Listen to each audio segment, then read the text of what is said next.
Doctor గారి advice లేకుండా ఈ క్రీమ్ని కంటిలో అప్లై చేయకూడదన్న విషయం మీలో ఎంతమందికి తెలుసు? నా పేరు సంతోష్, మీరు చూస్తున్నారు ఇది మన ఫార్మసీ. ఇందులో ఉండే ఇంగ్రీడియంట్స్ పాలిమాక్సిన్, బ్యాసిట్రెసిన్ మరియు నియోమైసిన్. దీని ధర 144 రూపాయలు. దీనిని GSK మార్కెటింగ్ చేస్తూ ఉంటుంది. ఇదొక యాంటీబయాటిక్ క్రీమ్.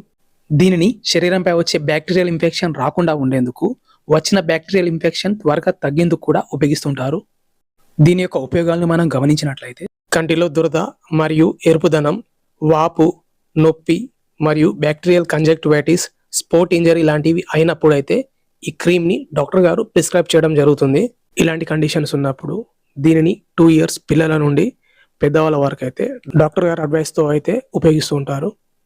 ఇంకా వీటితో పాటు శరీరంపై అయ్యే చిన్న కట్ ఇంజరీస్ మరియు స్క్రాచెస్, చిన్న చిన్న బర్న్ ఇంజరీస్ మరియు ఇన్ఫెక్ట్ అవ్వడానికి ఛాన్స్ ఉండే వూండ్స్ని ఇన్ఫెక్ట్ అవ్వకుండా ఉండేందుకైతే ఈ క్రీమ్ని ఉపయోగిస్తూ ఉంటారు.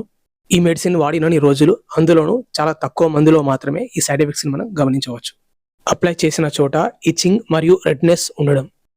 గర్భవతిగా ఉన్న లేదా పిల్లలకు పాలిస్తున్న డాక్టర్ గారి సలహాతోనే దీనిని ఉపయోగించవలసి ఉంటుంది.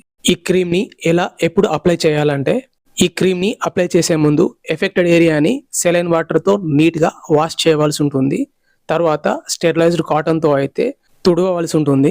తర్వాత దీన్ని ఒక థిన్ లేయర్ లాగా రోజుకు 2 నుంచి 3 సార్లు అయితే అప్లై చేయవలసి ఉంటుంది.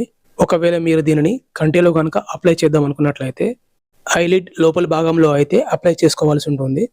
అప్లై చేసిన తర్వాత ఏదైనా ఇచ్చింగ్ లేదా రెడ్నెస్, పెయిన్ కానీ ఉన్నట్లయితే వెంటనే చల్లటి నీటితో కడిగేయవలసి ఉంటుంది.